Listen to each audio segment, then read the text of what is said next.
নমস্কার বন্ধুরা, আজকে চলে এসেছি ঝাউডাঙ্গা গ্রামের প্রত্যন্ত এক গ্রাম। যে অঞ্চল ঝাউডাঙ্গা অঞ্চলের মধ্যে যে আংরাইল গ্রাম আছে, সেই আংরাইল গ্রামে একটা ড্রাগন খেতে আজকে আমরা এখানে ভিডিও করতে এসেছি। আজকে আমরা এখানে ড্রাগন সম্বন্ধে আপনারা বিভিন্ন চ্যানেল বা বিভিন্ন জায়গাতে বিভিন্ন কথা শুনেছেন, তো আজকে আমরা দেখাবো যে আমার এই প্রত্যন্ত গ্রাম এলাকাতেও যে পাহাড়ি যে ফলটা, সে ড্রাগন ফল এখানে কত সুন্দরভাবে চাষ হচ্ছে, এবং এখান থেকে এই যে চাষি অর্থাৎ যে ড্রাগন ক্ষেতের যে মালিক, সে কত লক্ষ লক্ষ টাকা ইনকাম করছে, সেই বিষয়টা আপনাদের দেখাতে এসেছি। যে আমাদের এখানে সচরাচর ধান চাষ হয়, পাট চাষ হয়, গম চাষ হয়, সর্ষে চাষ হয়, কিন্তু এরকম ফল অর্থাৎ ড্রাগন ফল, সে ফল কিন্তু সচরাচর এখানে চাষ আজ থেকে 4-5 বছর আগে, 6 বছর আগে কিন্তু হতো না। এই ফলটা কিন্তু করোনার সিজন থেকে আমরা চিনতে শুরু করলাম।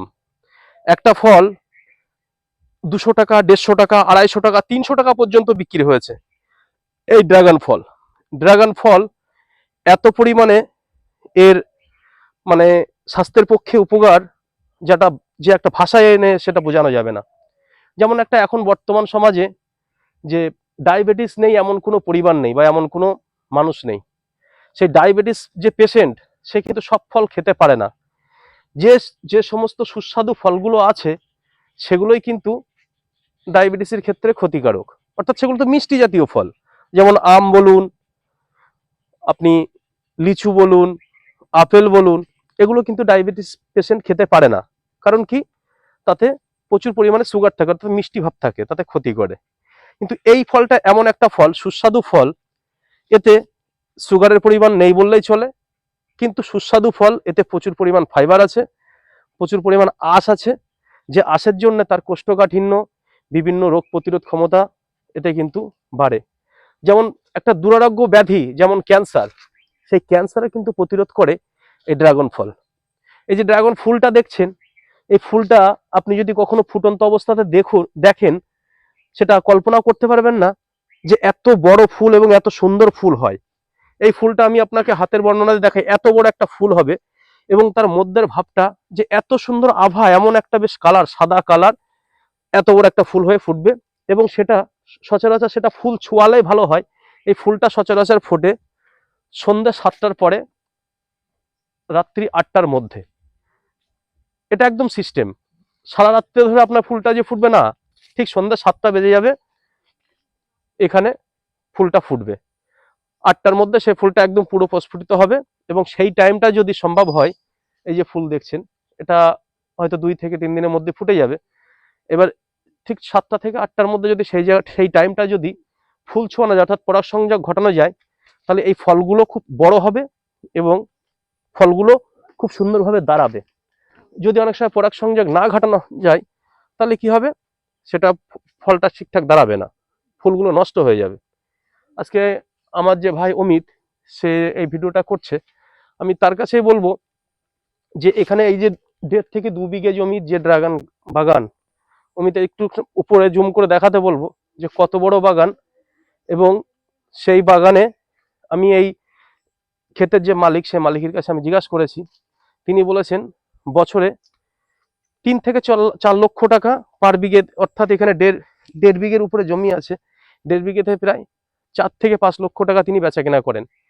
এ বাজারে সচরাচর এই ড্রাগন ফল 110 কোটি টাকা থেকে শুরু করে 200, 250, 300 টাকা পর্যন্ত মাঝে মধ্যে পাইকারি বিক্রি হয়।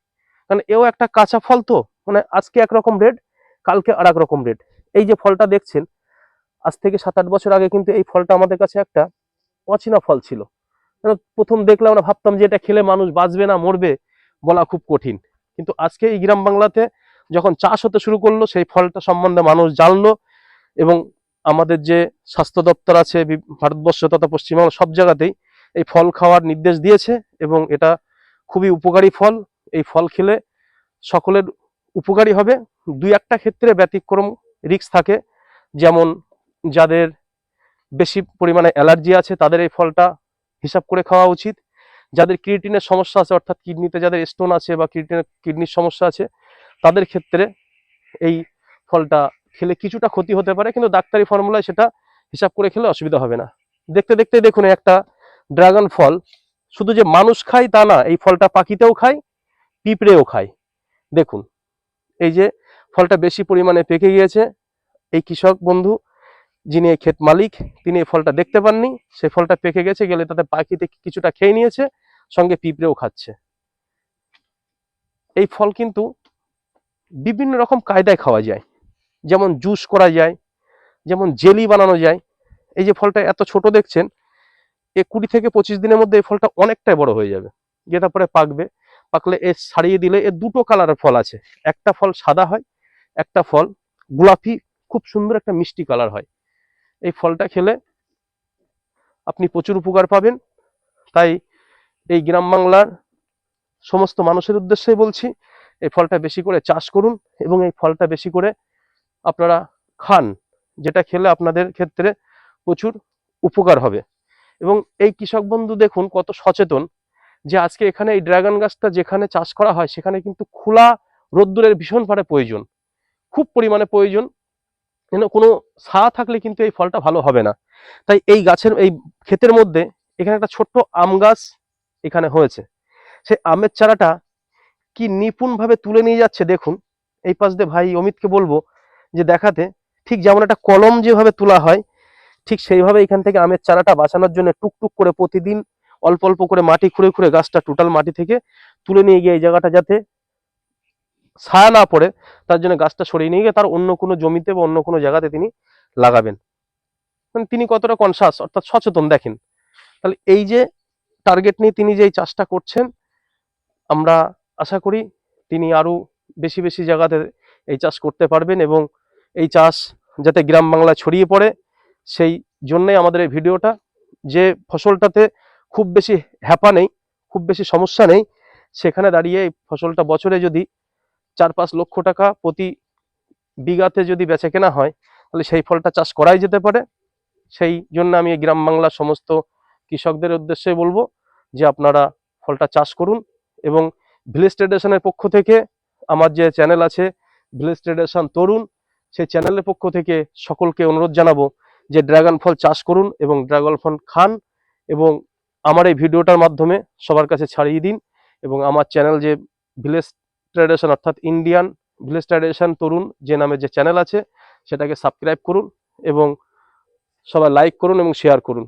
এই বলে আমি আমার সংক্ষিপ্ত বক্তব্য শেষ করতে চলেছি। সকলকে নমস্কার।